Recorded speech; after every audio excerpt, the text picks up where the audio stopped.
আসসালামু আলাইকুম প্রিয় ভিউয়ার্স, জানিয়ে দেব আজকের সর্বশেষ আন্তর্জাতিক সংবাদ। প্রথমে থাকছে ইসরায়েলি গোয়েন্দা সংস্থা মোসাদের যত সফল অভিযান। মণিপুরে মিয়ানমার থেকে ঢুকেছে 900 সশস্ত্র যোদ্ধা, সতর্কতায় ভারত। বৈরুতে ইসরায়েলি হামলায় হিজবুল্লাহ শীর্ষ কমান্ডার সহ নিহত।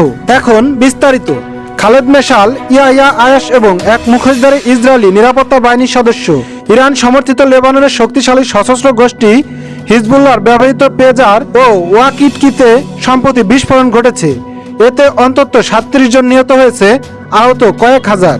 লেবাননের সরকার ইসরায়েলকে এই আক্রমণের জন্য দায়ী করেছে, তবে ইসরায়েলের পক্ষ থেকে লেবাননের ঘটনা সম্পর্কে এখনো কোনো মন্তব্য আসেনি। মণিপুরে মিয়ানমার থেকে ঢুকেছে 900 সশস্ত্র যোদ্ধা, সতর্কতায় ভারত। পার্শ্ববর্তী দেশ মিয়ানমার থেকে ভারতের মণিপুর রাজ্যে প্রবেশ করেছে 900 সশস্ত্র কুকি যোদ্ধা। দেশটির গোয়েন্দারা এমন তথ্য জানানোর পর মণিপুরে ব্যাপক সতর্কতা অবলম্বন করা হচ্ছে। শনিবার 21শে সেপ্টেম্বর এক প্রতিবেদনে এই তথ্য জানিয়েছে ভারতীয় সংবাদ মাধ্যম ইন্ডিয়া টুডে। এসব যোদ্ধা 30 জনের দলে ভাগ হয়ে বর্তমানে বিভিন্ন জায়গায় ছড়িয়ে ছিটিয়ে গেছে। তারা আগামী 28শে সেপ্টেম্বর মেইতি সম্প্রদায় গ্রামে সম্মিলিত হামলা চালাতে পারে। কুকি সম্প্রদায়ের এই সশস্ত্র যোদ্ধারা ড্রোন ভিত্তিক বোমা, ক্ষেপণাস্ত্র এবং বনাঞ্চলের যুদ্ধের জন্য বিশেষভাবে প্রশিক্ষিত বলে জানিয়েছে গোয়েন্দা সূত্র। মণিপুরের নিরাপত্তা পরামর্শক কুলদীপ সিং বলেছেন, গোয়েন্দাদের তথ্যকে হালকাভাবে যতক্ষণ পর্যন্ত এই তথ্য ভুল প্রমাণিত না হচ্ছে ততক্ষণ আমাদেরকে এটি 100% সঠিক হিসেবে ধরে নিতে হবে। বৈরুতে ইসরায়েলি হামলায় হিজবুল্লাহ শীর্ষ কমান্ডার সহ নিহত। ইসরায়েলি বাহিনীর বিমান হামলা লেবাননের রাজধানী বৈরুতে বিশ্বের সবচেয়ে বড় সশস্ত্র মুসলিম রাজনৈতিক গোষ্ঠী হিজবুল্লাহর অন্যতম শীর্ষ কমান্ডার ইব্রাহিম আখিল সহ 14 জন নিহত হয়েছেন। ইসরায়েলের প্রতিরক্ষা বাহিনী এবং হিজবুল্লাহ আইডিএফ উভয় পৃথক বিবৃতিতে আখিলের নিহতের সত্যতা স্বীকার করেছে। আখিল হিজবুল্লাহর এলিট ফোর্স রাদওয়ান ইউনিটের শীর্ষ কমান্ডার ছিলেন। এছাড়া 1983 সালে বৈরুতে যুক্তরাষ্ট্রের দূতাবাসে যে ভয়াবহ হামলা হয়েছিল তাতে অংশ নিয়েছিলেন তিনি। গালিলে বিজয় নামের ওই হামলা মার্কিন ও লেবানিজ নাগরিক সহ নিহত হয়েছিলেন মোট 63 জন। 2019 সালে তার মাথার দাম $70 লাখ ঘোষণা করেছিল যুক্তরাষ্ট্র। বিবৃতিতে এই দুটি বিষয় উল্লেখ করে আইডিএফ বলেছে, গোয়েন্দা তথ্যের ভিত্তিতে শুক্রবার ইসরায়েলের বিমান বাহিনীর বৈরুতে হামলা চালিয়েছে। এতে হিজবুল্লাহর এলিট ফোর্স রাদওয়ান ইউনিটের শীর্ষ কমান্ডার এবং গালিলে বিজয় হামলা অন্যতম সদস্য ইব্রাহিম আখিল নিহত হয়েছে। নিজেদের বিবৃতিতে হিজবুল্লাহ বলেছে, গতকাল শুক্রবার ইসরায়েলি বাহিনীর বর্বর হামলায় বৈরুতে দক্ষিণাঞ্চলীয় শহরতলি এলাকা দাহিয়াতে হিজবুল্লাহর অন্যতম শীর্ষ কমান্ডার ইব্রাহিম আখিল নিহত হয়েছেন। হামলায় ইব্রাহিম আখিল ব্যতীত বাকি 13 জন নিহতের সংবাদ জানিয়েছে লেবাননের স্বাস্থ্য মন্ত্রণালয়।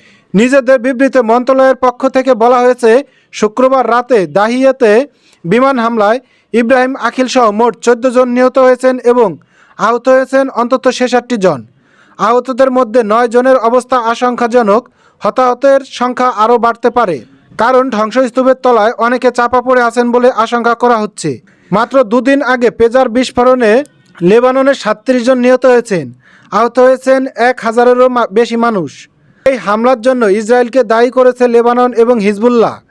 ইসরায়েল এই স্বীকার করেনি, আবার প্রত্যাখ্যানও করেনি। ভয়াবহ সেই হামলার রেশ না কাটতেই এই বিমান হামলা চালানো।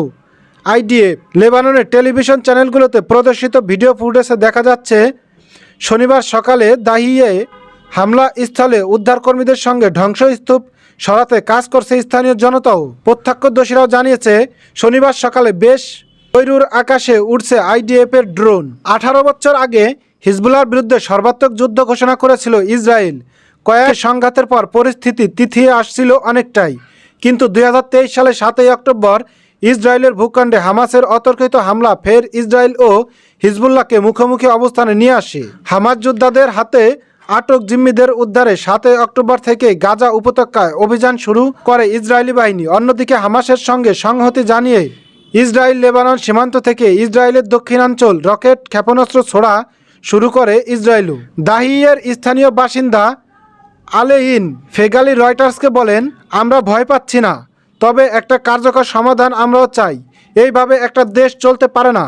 হিজবুল্লাহ চূড়াগুপ্তা হামলায় প্রতিক্রিয়ার 18 বছর আগে এই গোষ্ঠীটির বিরুদ্ধে সর্বাত্মক যুদ্ধ ঘোষণা করেছিল ইসরায়েল। কয়েক বছর দুপক্ষের সংঘাতের পর পরিস্থিতি থিতিয়ে আসছিল অনেকটাই, কিন্তু 2023 সালের 7 অক্টোবর ইসরায়েলের ভূখণ্ডে হামাসের অতর্কিত হামলা ফের ইসরায়েল ও হিজবুল্লাহকে মুখোমুখি অবস্থানে নিয়ে আসে। শুক্রবারের হামলার পর সংক্ষিপ্ত এক বিবৃতিতে ইসরায়েলের প্রধানমন্ত্রী বেঞ্জামিন নেতানিয়াহু বলেছেন, আমাদের লক্ষ্য যে পরিষ্কার আর তা হলো ইসরায়েল এবং ইসরায়েলের জনগণের নিরাপত্তা নিশ্চিত করা।